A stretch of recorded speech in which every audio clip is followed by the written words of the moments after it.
Por que os demônios pediram a Jesus os porcos? Na fascinante história de Jesus expulsando a legião de demônios para um rebanho de porcos, como encontramos no Evangelho de Lucas. A história começa com Jesus viajando na região montanhosa a leste do Rio Jordão, especificamente na área majoritariamente gentílica de Decápolis, que abrange as cidades gentias da região mais ampla. Posteriormente, navegaram para o país dos Gadarenos, a leste da Galileia. Ao pisar em terra, Jesus encontrou um homem da cidade de Gadara possuído por demônios. Esse homem estava possuído há muito tempo, vivendo entre os túmulos sem roupas ou uma casa. Ao ver Jesus, o homem possuído gritou com uma voz terrível, caiu diante dele em pavor e terror, e gritou alto. Os demônios dentro dele se dirigiram a Jesus, reconhecendo-o como o Filho do Deus Altíssimo, e suplicaram para não serem atormentados antes do tempo designado para o julgamento. Jesus, já comandando o espírito impuro, tinha o poder de expulsá-lo. O homem possuído tinha sofrido convulsões violentas e sido mantido sob guarda, amarrado com correntes e grilhões, mas ele quebrava livre deles e era conduzido pelo demônio para o deserto. Lucas 8, 26 a 29. Essa narrativa oferece uma descrição detalhada de um homem sob controle demoníaco, exibindo o perfil clássico da possessão demoníaca. O homem estava possuído há muito tempo, vivia de maneira selvagem e sem roupas, residindo entre os túmulos e exibindo níveis anormais de força. Apesar das tentativas de contê-lo, o homem possuído quebrava correntes e grilhões. Ele era atormentado a ponto de autodestruição, gritando entre os túmulos dia e noite e se ferindo, cortando-se com pedras afiadas. Marcos 5, 4 a 5. Este indivíduo já foi um residente na aldeia junto com os outros habitantes, mas devido ao seu comportamento errático e selvagem, as pessoas chegaram à conclusão de que ele estava possuído por um demônio. Ele foi acorrentado para evitar que machucasse outras pessoas, mas conseguiu se libertar das correntes em várias ocasiões. No final, conseguiram expulsá-lo da cidade, e ele acabou vivendo no cemitério local, ferindo a única pessoa que podia, a si mesmo. A Bíblia descreve o homem como sendo impelido pelos demônios da mesma forma que descreve um cavalo sendo guiado por seu cavaleiro ou um navio sendo remado pela sua tripulação.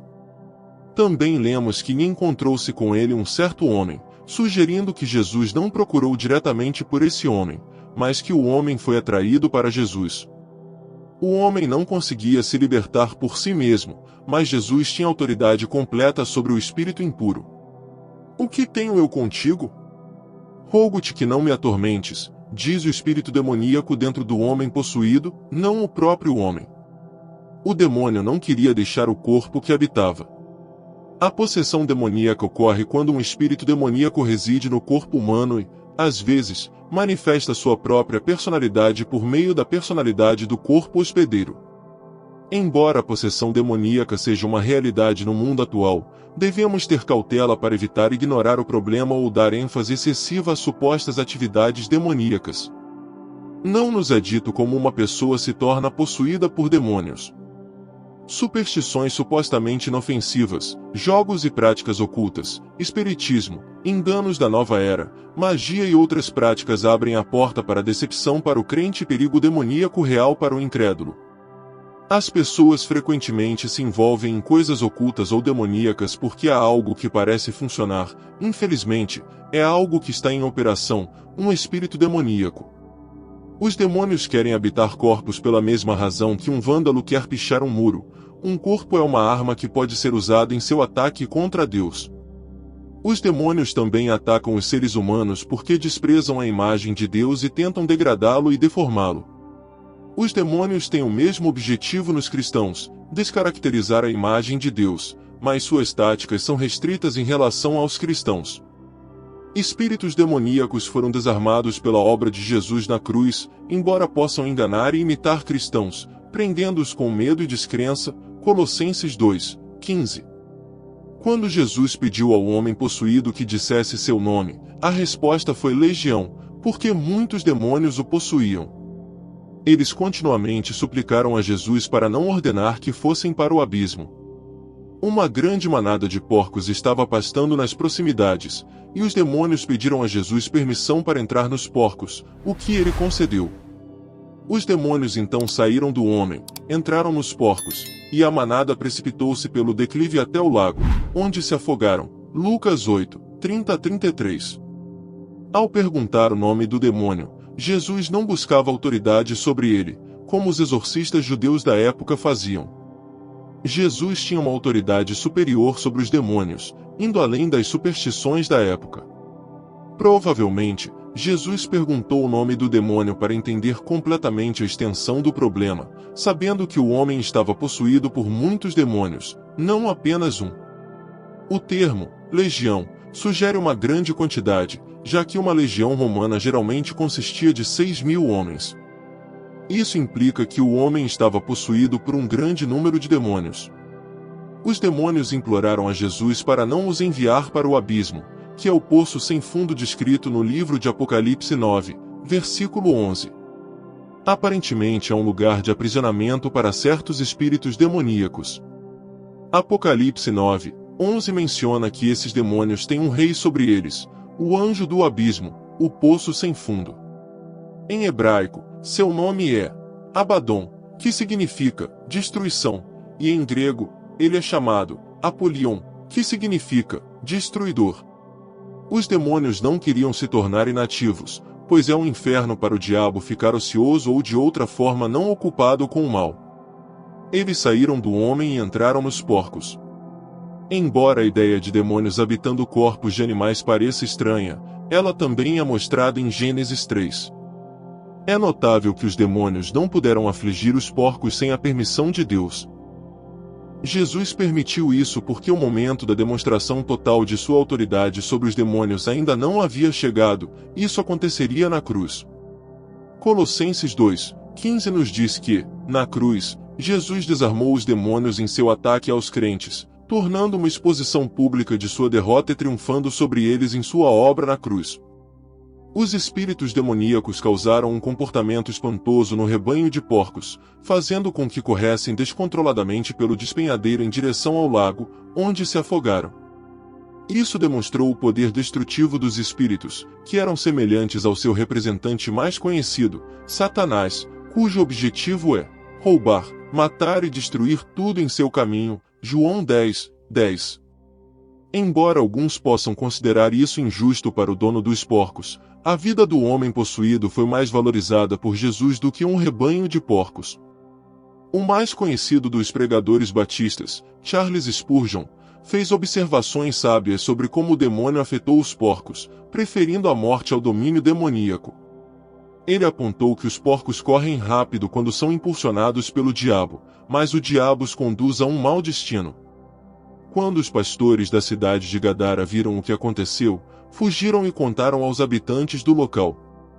As pessoas vieram ver e encontraram um homem, antes possuído, agora sentado aos pés de Jesus, vestido e em perfeito juízo. Isso gerou medo entre as pessoas, e muitos pediram a Jesus que saísse da região porque estavam dominados pelo medo. Jesus então partiu de barco para o lado oeste do mar da Galileia. Eles ficaram com medo, um grande medo. Estavam mais assustados com um homem liberto do que com um homem possuído. Sentiram terror ao ver o homem em seu juízo perfeito, sentado aos pés de Jesus. Estavam incertos sobre como lidar com isso. Segundo suas superstições, o demônio deveria ter prevalecido sobre Jesus, mas isso não aconteceu. Tiveram dificuldade em aceitar essa realidade. Então, toda a multidão pediu a Jesus que partisse. Parecia que não se importavam em ter esse homem atormentado e possuído no meio deles, mas se incomodaram com a presença de Jesus, então pediram que ele partisse, e ele o fez. O trabalho que Jesus realizou reuniu toda a multidão, e todos se reuniram para conversar e encontrar-se com Jesus. No entanto, isso não foi um desenvolvimento positivo. Toda uma cidade se uniu em uma reunião de oração, orando contra a própria bênção. Sua oração era terrível, mas foi ouvida, e Jesus partiu de suas regiões.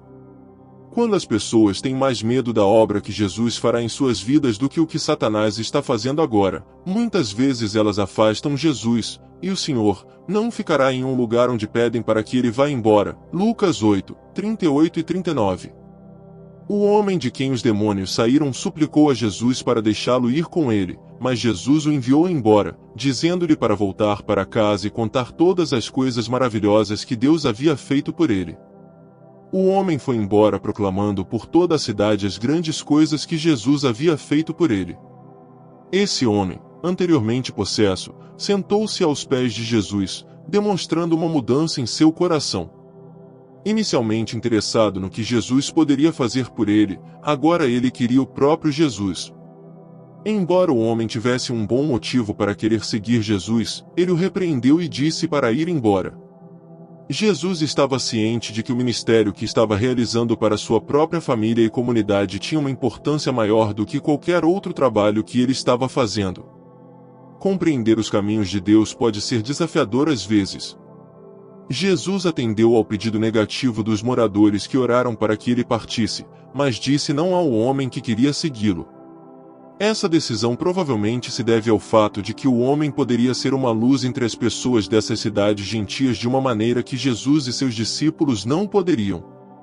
Jesus compreendeu o medo do homem e assegurou-lhe que não precisava estar perto dele, pois ele fora curado e nunca ficaria doente novamente. O homem continuou proclamando por toda a cidade as grandes coisas que Jesus havia feito por ele, uma mensagem poderosa sobre o valor de uma vida para Jesus e a esperança que vem com ele. Lucas 8, 35. As pessoas saíram para ver o que havia acontecido. Elas vieram ver Jesus e encontraram um homem de quem os demônios tinham saído, sentado aos pés de Jesus, vestido em perfeito juízo mental, e ficaram assustadas. Se o homem temia, e é muito provável que temesse, que os demônios voltassem, então, é claro, ele desejava estar com Cristo. Mas Cristo remove esse medo e praticamente lhe diz: você não precisa estar perto de mim. Eu curei você de tal maneira que você nunca ficará doente novamente. Ele então percorreu a cidade proclamando as grandes coisas que Jesus havia feito por ele. Isso foi uma mensagem poderosa sobre o valor de uma vida para Jesus e a esperança que vem com ele. Seu relato mostrou que, com Jesus, ninguém está além da esperança, pois se esse homem pôde ser transformado, então qualquer um pode. Jesus instruiu-o a contar as grandes coisas que Deus havia feito, e o homem compartilhou com os outros as maravilhas realizadas por Jesus. Não houve contradição nisso, pois Jesus é Deus. Inscreva-se no canal Sem Fermento, pregando simplesmente a verdade.